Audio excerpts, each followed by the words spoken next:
Facebook and doing all those things. Okay.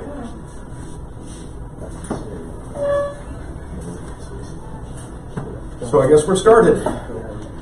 Hello to everyone online. Thank you all for coming. My name is Bruce McIntosh. I'm the past president of the Ontario Autism Coalition. I want to give, first of all, some thank yous to Lolly Herman and her staff here at Under the Umbrella Tree for generously giving us their space and their support. The folks from Autism Speaks and CASDA, and of course Senator Munson, thank you for agreeing to speak with us. We're here to talk about a National Autism Strategy and why Justin Trudeau is missing in action on this. Now, the Ontario Autism Coalition is an Ontario organization. We've been around for 15 years now, and our focus has been primarily provincial. We work with people with autism at all ages. Sadly, we've had to campaign about youth services far too many times. We're very proud to say that we have people with autism on our leadership team. In the back of the room today, Nico Van Speck, who co-chairs our Youth Advisory Committee.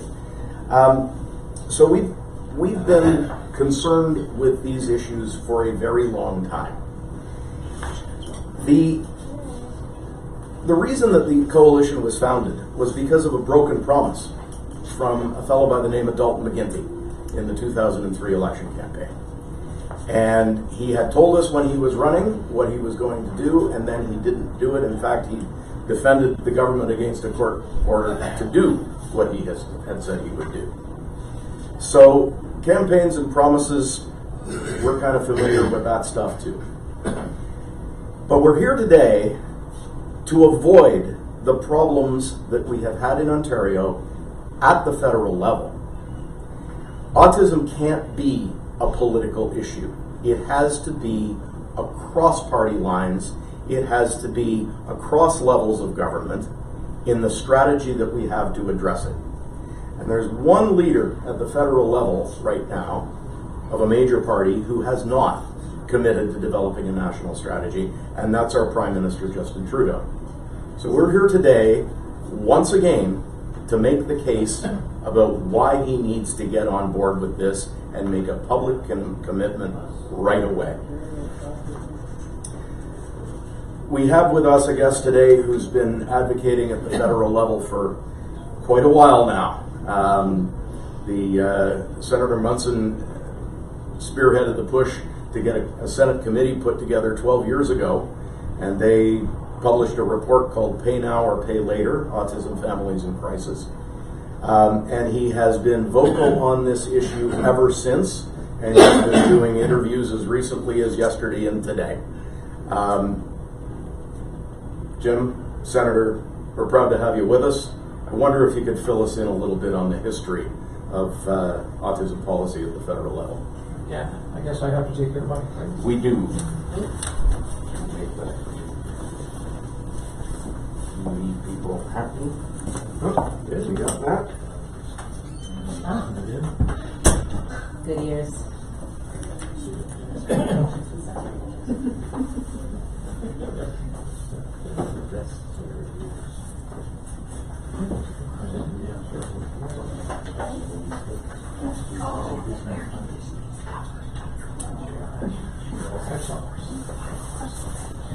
Well, thank you, Bruce, very much. I'm losing my voice, and the reason I'm losing my voice is because I've been talking so much about an issue which is close to my heart and in your hearts.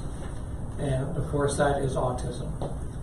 And nobody wants to remain speechless when it comes to this issue, particularly 2 weeks to go before the election day. And with my wife, we have worked so hard with so many people in the autism community over the last dozen years. And as Bruce alluded to, the Pay Now or Pay Later report, Autism Families in Crisis, and by the way, that term, Pay Now or Pay Later, came from a young man with Asperger's who appeared before the Senate committee 12 years ago, who said, folks, you're either going to have to pay now or pay later. meaning that as a society, if we don't get our ducks in order in terms of a national autism strategy, in terms of working with as much as we can with one voice, and being collaborative in dealing with research, housing, employment, accessibility, you name it, then as a society we're going to pay much later, and it's going to cost society a lot more. I come at this as a human rights issue, a moral issue, an issue of inclusion. And with that report, governments have taken bits and pieces of that report. We've had, for example, a Chair of Excellence, which has worked very well from York University. We've had money that's gone into CIHR, the Canadian Institute of Health Research, looking at different ways of dealing with autism at a very early age. We've had programs in dealing with employment and so on. But we are missing the key fundamental aspect of what the autism community in this country is demanding, and that's a national strategy, where the government is not necessarily, the federal government is not necessarily the leader, but is a collaborator working with advocates, families, and of course the provinces. That's what it has to be about. And so I sit back today, and when I took a look at the platforms, and I saw that it was not in the Liberal Party platform, my heart sank. We worked so hard. We worked so hard to get here. Yes, it's in the platforms of the NDP, Conservatives, and the Green Party, but it wasn't there. And we've had MPs from, led by Judy Scrow and others, and in the Liberal caucus, many of them, dozens and dozens of them, who have come forward and said, yes, and we have a petition, and we'll do this. And there was a resolution as well at the Winnipeg Convention dealing with the National Autism Strategy. And I never felt so let down in my life. When I tweeted and said that disappointment puts it mildly, I sat and said, what do I focus on? And I said, I have to continue my focus on the families. I have to continue my focus on the advocates for families. I have to continue on focusing on those who work with children every day. The whole autism community. That's what I have to stay focused on. And here we are with a common sense. Just makes sense to have a national autism strategy. This is not about politics. It's about people, real people. People who each and every day, I was just thinking of some parents perhaps last night, a difficult night, dealing with a son or daughter and just trying to get through the night and then moving on and getting on with life again. And there are so many gaps, and this National Autism Strategy can fill that gap. It's a missed opportunity, but there is still time. So for Mr. Trudeau, I say, open up your heart. Think about this thing through, because I have no idea who said no to this at the end in the Liberal Party. I'm an independent Liberal senator, so I don't have access to who was on the pen or writing the platform. But we were led to believe, after the incredible work by CASDA, Canadian Autism Spectrum Disorders Alliance, we were led to believe by many people within the caucus and others that we're going to get it. Well, today we don't have it, at least within the Liberal Party platform. But we got about less than 2 weeks to go, and there is significant time to just sit back and say, okay, no, let's just take a look at the community across the country. Let's see what we can do. Because if you're sitting in a room, I think the Liberal Party has to think outside the box. Its own box of what they may think or what they may do. They have to put the priorities of people in front of them. So if the Liberal Party is choosing forward, as their slogan goes, choose forward, well, how can you choose forward unless you have the autism community as part of that forward movement? You're doing so many things, climate change and other many issues that are extremely important, but at the end of the day, after we all worked on the Hill and the Senate, and we, in a collaborative way with different groups and Conservative senators and Liberal senators and independent senators, We laid out the platform. CASDA has laid out the platform for where we want to go and what we need in the future. It's an emotional time. It truly is an emotional time when you put your heart and soul into this with others. So for the Prime Minister, have a rethink. Think about it. Talk to your colleagues, and I'm sure that at the door in this election, people have asked me, how am I going to vote? Well, doesn't matter which way how I vote, but it does matter how the people in the autism community vote. It really does matter, and they have a strong voice and a big voice. And that voice, I think, should be paid attention to, and join the course. Join the political course about helping people. NDP have said yes, Green Party have said yes, the Conservatives have said yes to a national strategy. We just need one more yes to make this work. And with that, I guess I introduce Debbie, or Deborah, Irish, Debbie. Deb Cass. We need one. Okay. That's easy to do.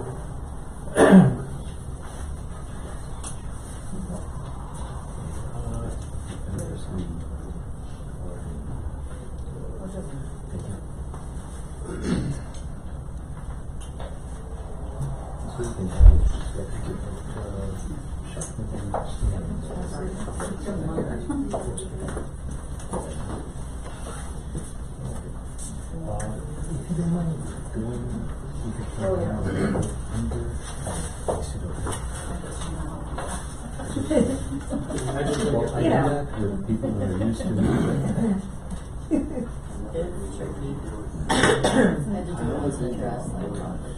Yeah.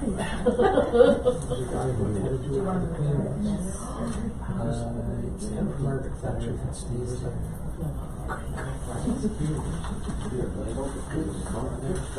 Yeah, maybe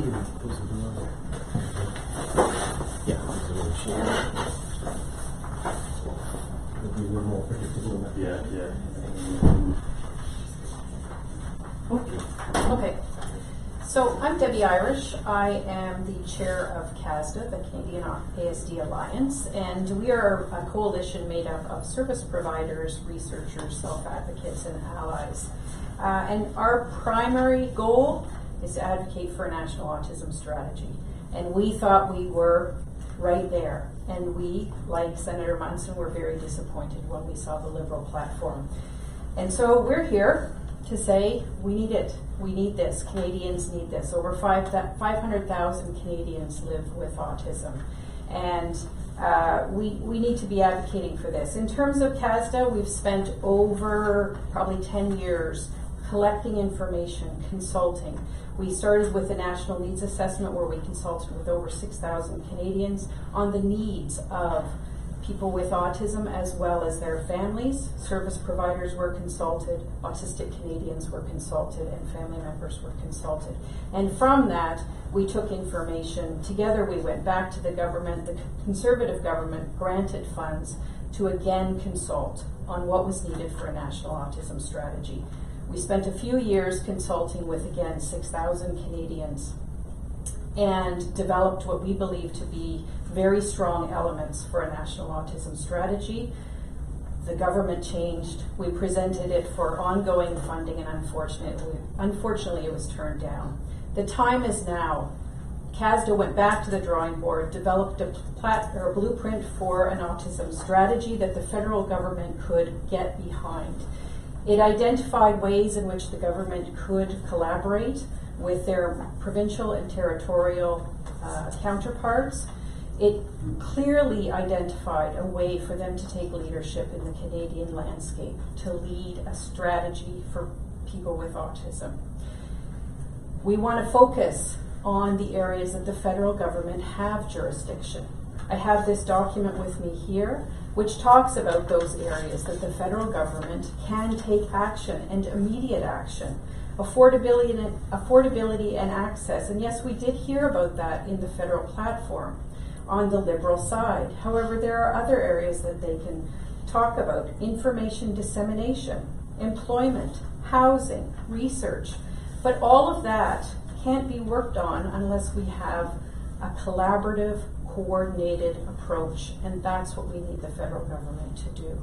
So we are asking the Liberal government to get on board. Please, we need this, families need this, individuals need this, and we're asking you to take action. Thank you. Laura? Sweet news.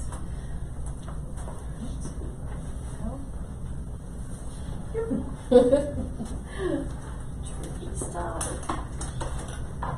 I love that all the folks who are watching live get to see this. And we'll get rid of it in post, don't worry.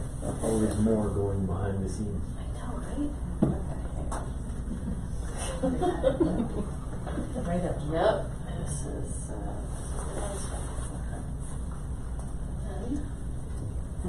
Looks like you've done this before. once or twice.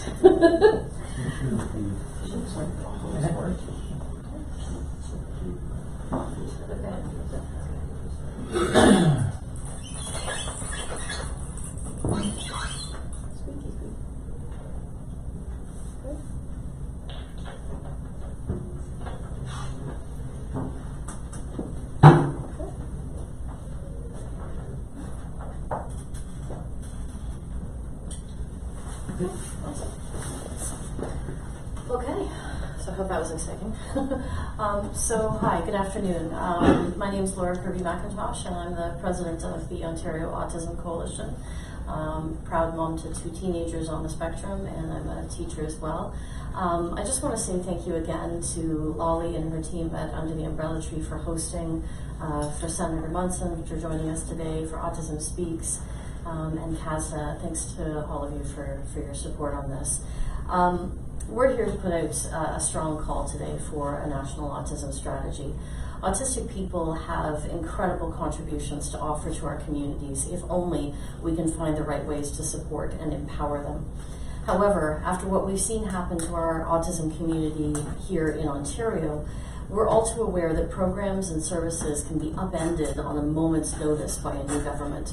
That's why federal leadership on a national autism strategy is so desperately needed right now. Autism affects over 500,000 people. That's a huge number. But think also about the people around those individuals, families, parents, and siblings who need respite and support.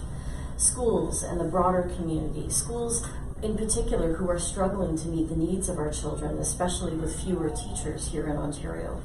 Increasingly, our kids are excluded from schools and face huge challenges accessing the curriculum in a meaningful way. The provincial government here still has a long way to go in terms of meeting the needs of autistic students. But another huge issue is unemployment. According to the 2012 Canadian Survey on Disability, 86% of adults with autism are unemployed. Surely the federal government can do more to improve those numbers and leverage the unique talents that autistic people can bring to the workplace. The federal government can also provide much needed leadership on housing for people with disabilities. It can also work to make sure that services are more consistent from one province to another. We know from a variety of sources that they're not. The next thing that I'm going to say is just downright embarrassing. In the United States, funding to evidence-based treatment is widely accessible thanks to legislation that forces private insurance companies to cover it.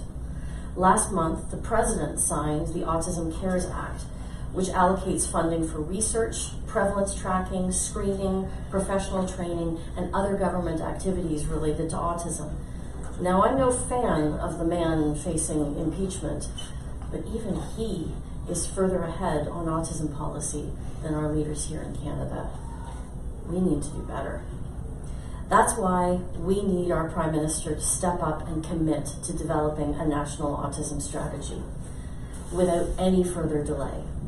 Mr. Trudeau, I'm signing and sending you a letter today, but don't wait for it to land on your desk, because we've been waiting for too long. And so with that, I'm going to sign a letter that's going to the Prime Minister, to Mona Fortier, to Judy Scrow, Pam Danoff and to the Liberal Party of Canada, calling on the Liberal Party to release a commitment to a national autism strategy. As a self-advocate, I'd like to sign that as well. Sure. Absolutely.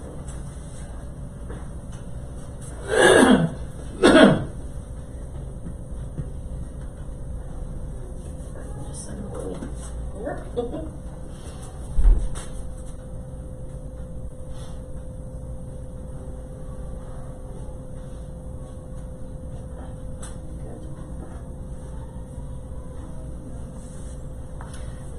I invite everybody that spoke today up one more time for a photo.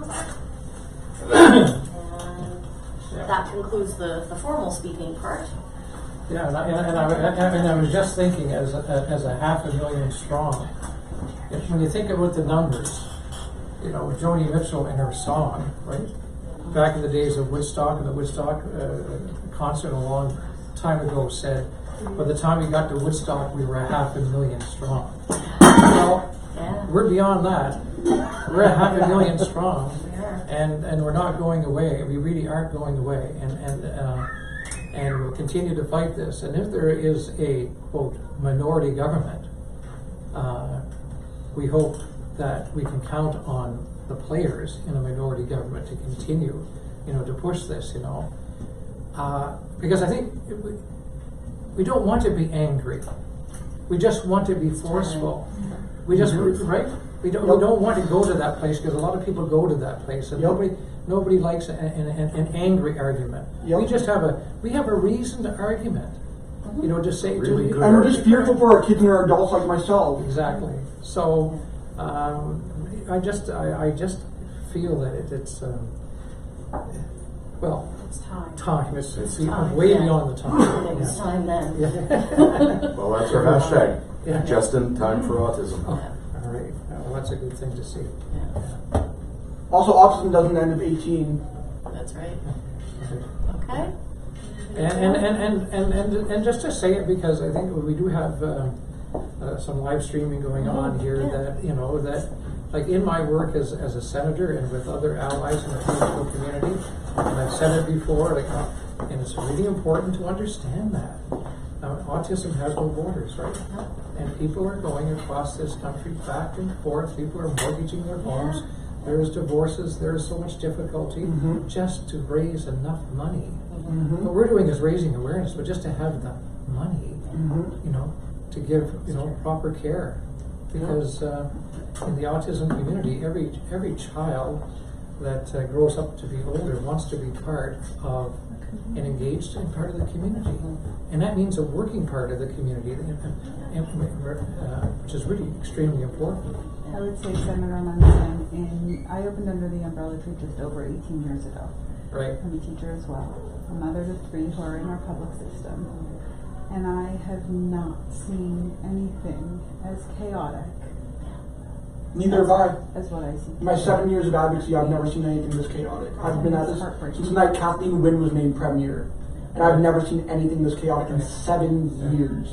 Well, another thing that's worth stressing is that this really is a nonpartisan issue. Yeah. All of us here represent nonpartisan organizations, and I mean the OAC has been very, very vocal here provincially, but it's time for the federal government to step up and to see all of the major parties except one come out with a national strategy is just it's awkward.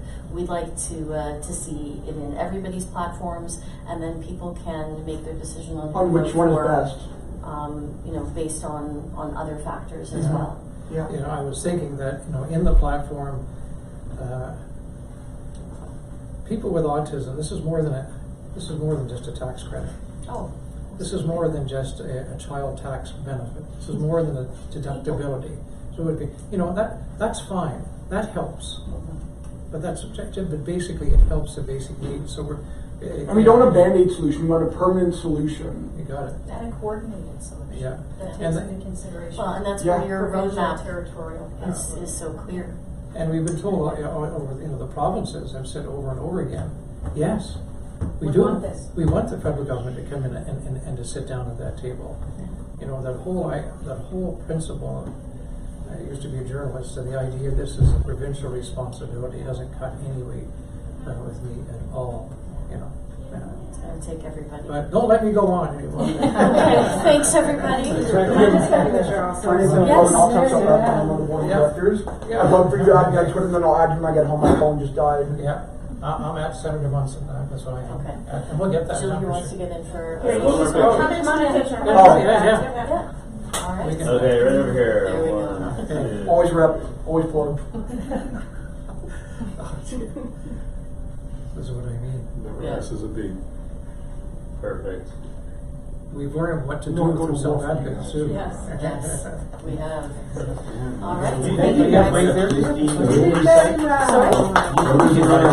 So I used another one you started with Sarah The saying, campaign team. contact me on Twitter. She wanted to come to her But office this is in this, Park. but they don't want to We put got a that. hell of a staff in Pasco. Yeah, Pat has talked a little I- bit. Pat? Yes.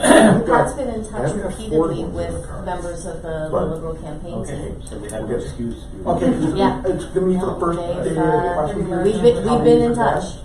So, We have been is there in somewhere touch. we can meet? All right. Oh, sure. Sure, before then, I'll- Many What? times.